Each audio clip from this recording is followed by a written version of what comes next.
the more successful you are, the bigger your problems are going to be. I was more broke at 2 million than I was at 1 million.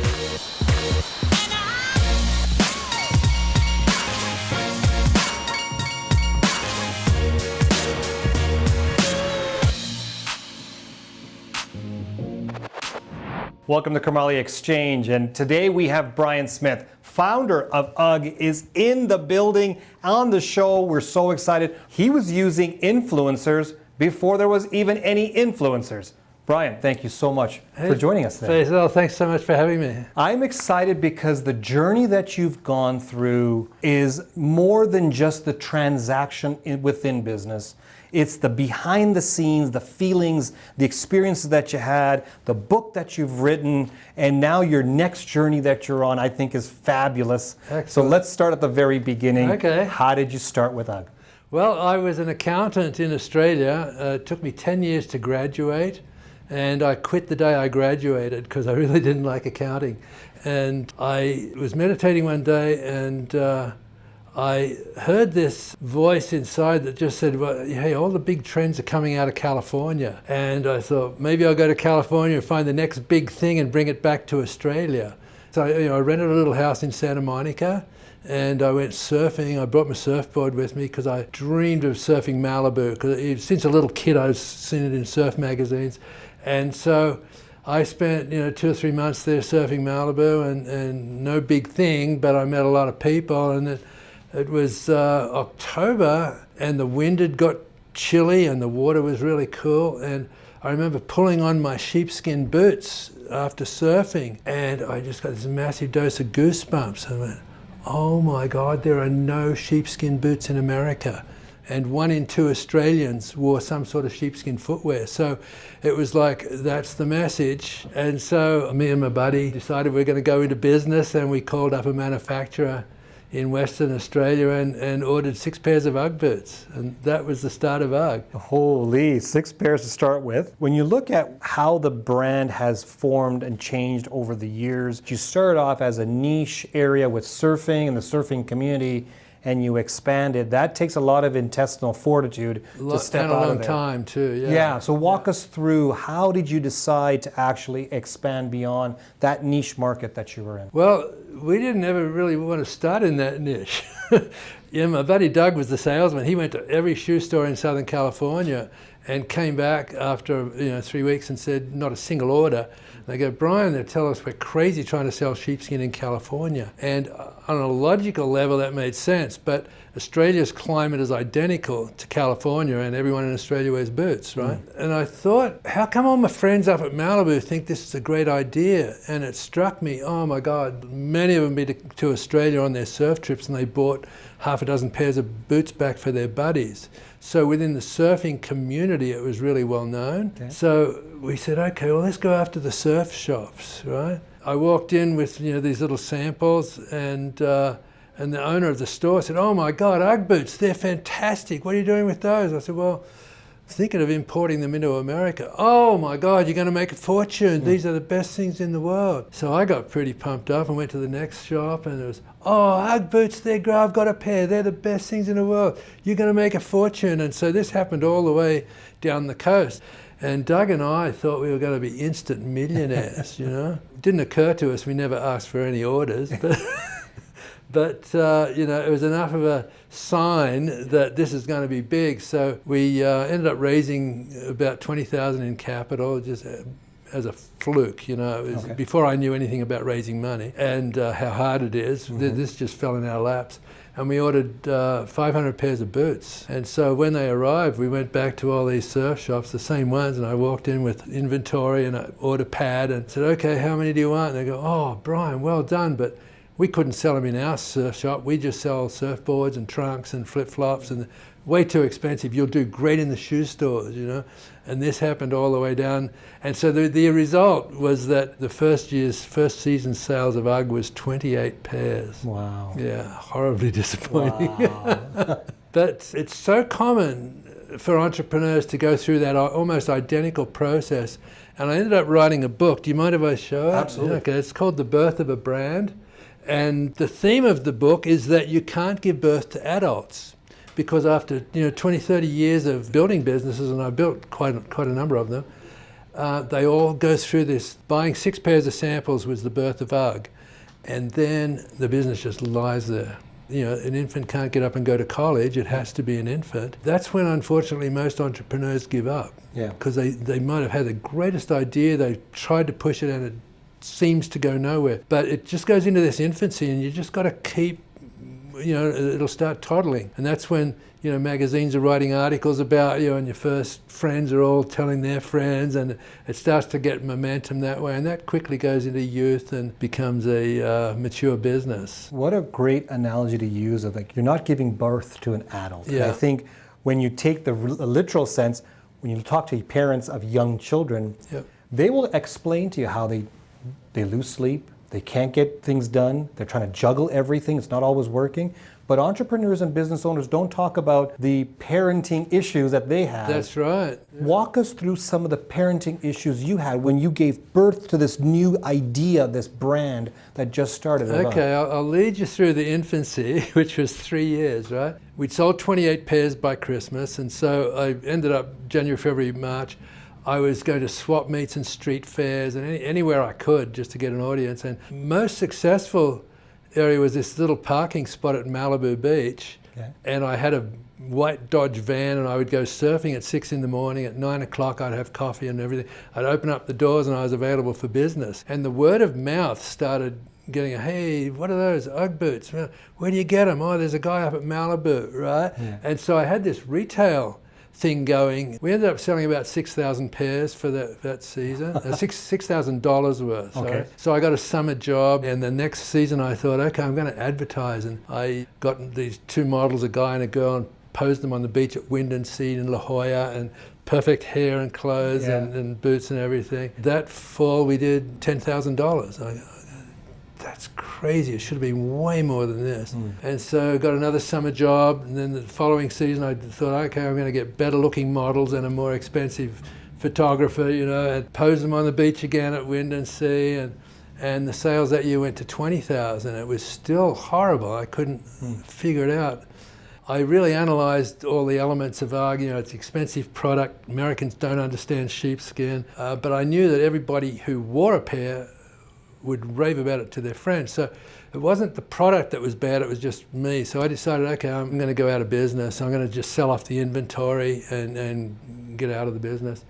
And then comes October, and the first storm always hits the coast in October, and every California thinks it's winter all of a sudden. Yeah. And I got home, and there were like 25 messages on my answering machine, and it was like every surf shop going, oh, Brian, we need to come and pick up some Uggs. The store's been full of people asking for Uggs today. Wow. And this was like from 20 different messages on the machine. And I realized, oh man, I can't even go out of business properly, And so all the inventory I had left over, I gave to all these surf shops.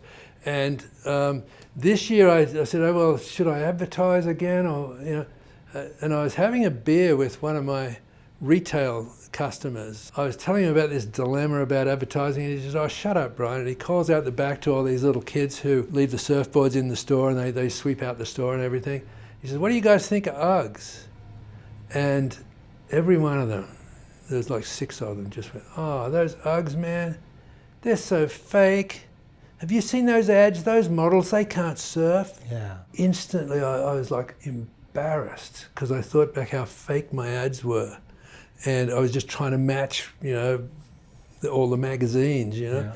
And so as an entrepreneur, you have to think laterally all the time. And so I thought, okay, I called up a buddy who was running a Scholastic Surf Association up in Orange County. I said, Pete, you got any young kids who are going to go pro soon? Because I can't afford to pay them, but I can give them UGG boots. And he gave me 2 guys, Mike Parsons and Ted Robinson. And instead of posing them on the beach, we just went surfing to Black's Beach in La Jolla and Trestles in San Onofre, when these are mile-long walks, and every reader of the magazines knows how great the surf is there. And so I just took my little camera and just shot photos walking to and from the beach. And when I selected one of them coming back from Trestles and ran that in Surfer magazine, and the sales went to $220,000. Wow. Why? Because I was able to relate to every little kid in America who surfed would die to be walking along that road with Mike Parsons. And it took 4 years for me to discover what advertising and marketing is really about. And that, you know, because your brand is not your logo, right? And your brand is not your trademark registration, right? And your brand isn't your product, right? Your brand is what do consumers think of you, what do your own buyers, your customers think of you, what do other people who see them think of you.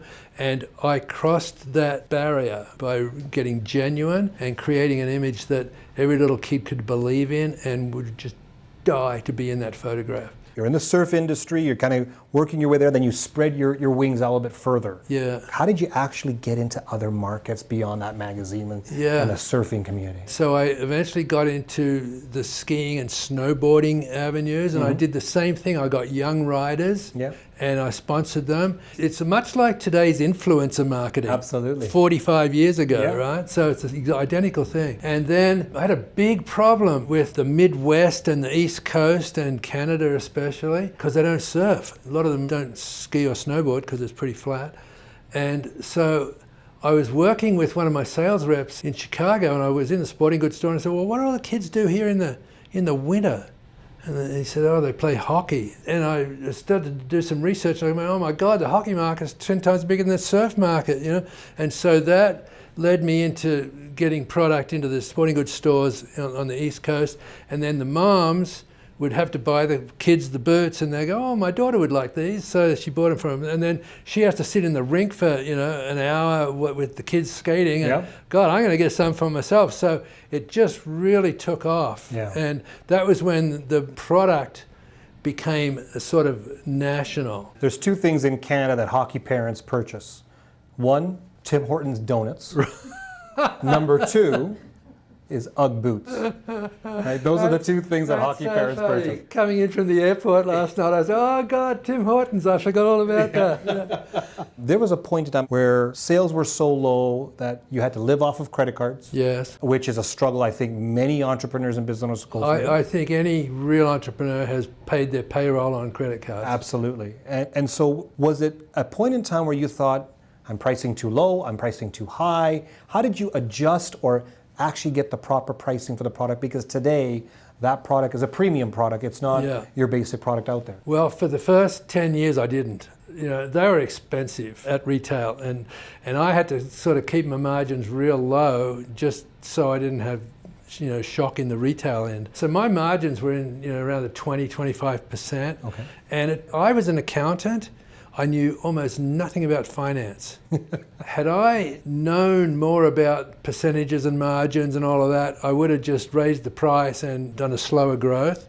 But I was paranoid about our competitors coming in and undercutting me, and so I really had to work on the razor's edge for nearly 10 years. And after that, I started to be able to, you know, get some different pricing going. But any entrepreneur who's building a product-based business has to learn this. The more successful you are, the bigger your problems are going to be. I had the mindset, okay, we did $1 million last year, I'm broke. What's the answer? Sell 2 million next year. But in selling 2 million next year, the problems of getting that much more product and overhead and shipping and everything, I was more broke at 2 million than I was at 1 million, right? And I didn't understand, you know, I kept thinking, well, I'll do 4 million, you know, but had I had a finance brain, or had I had a group like EO, or, you know, some group that had a financial arm to it, could show me, hey, here's your projections, you're going to need $10 million if you keep growing like this. That would have been a big game changer for me then, but EO didn't exist then, YPO didn't exist then. You know, I had no one to turn to. There was a point in time where you sold a piece of the business to investors. Yes, there was a point where I sold over 51%. That was a disaster. Okay. When I took that investment, I was ecstatic that we were going to expand. This is the last funding we're ever going to need, quickly, because we were so successful. With investors comes different agendas, and then they bring in their friend who used to run something like it, and you know, those sorts of elements come in with the money. And you have to, if you want the money, you have to deal with that. It was like I wasn't calling the shots anymore, and that is a very, very big lesson. I'd caution entrepreneurs to be very serious about whether they're going to give up that 51%. So Brian, one of the things that we want to do on the Carmel Exchange is build that business community where we can support each other and take it to the next level that we all as individual business owners want to do. It's critical to have, you call it community, but just a half a dozen good friends. They may not even be business people. Okay. People who can see where you're at and, sympathize and distract you and, play golf. It's real important to be able to get your mind out of the trenches every now and again, because if you just focus on your problems all the time, it's very hard to find a solution most times. But when you can get away from it and get a different angle from people who really don't give a damn what you're doing, it puts you more back in perspective. There are times when you get so low as an entrepreneur, there's never anyone to talk to. Mm-hmm. You think you're the only person in the world ever had this problem, and you close down. And I was able to draw strength from this inner spirit that I just have. I started yoga and meditation, back in my late 20s. So every time I got really, really low, I would call on that, and it would just get me up to the next level, and then bam, something good had happened, and we're off again until the next disaster. So Brian, I want to take some time to understand the genesis of the book and what are some key points that you want to make sure that people understand in you writing this book. Okay, after I sold UGG, I went through a period of not knowing what to do, which is really common with entrepreneurs who sell their businesses. In fact, I'm making a new career about having a talk for those types of people, right? So the book is written chronologically from the conception to the sale of the business. But it turned out to be a really great roadmap for entrepreneurs, and that's what's led me to the stage and had me on a pretty good speaking career since then. And I think everybody who wants to explore the journey of an entrepreneur, this should definitely be on their reading list, absolutely. Yeah. The thing that I want to help people with now is, especially those entrepreneurs who've made it in their minds, they've sold their company or they've got everything going, and they're thinking, is that all there is? When I sold UGG, it was like, 20 years, and that's all it was. Yeah. I've spent the last, 15 years since UGG really focusing on my spirituality and what really matters in life. And it's just, the business isn't it. Yeah. It doesn't matter what the business is, it's not where it's at, I really am setting up now to have a whole new career aimed at those entrepreneurs who are a little bit lost and who want some direction, and especially I'm going to take them within. Oh, I'm looking forward to seeing all that. That's where the true peace and happiness comes, from being okay with who you are inside, and that's what I want to focus on from now on. Brian, I want to thank you so much for taking your time out and joining us today. Good, my pleasure. Thank you so much for having me. Yeah. There was a story I heard about your brand where your manufacturer decided to work with a competitor. When I saw the Thugs boots on the trade show, that was the closest I ever got to defeat. That was a soul-destroying part of the business.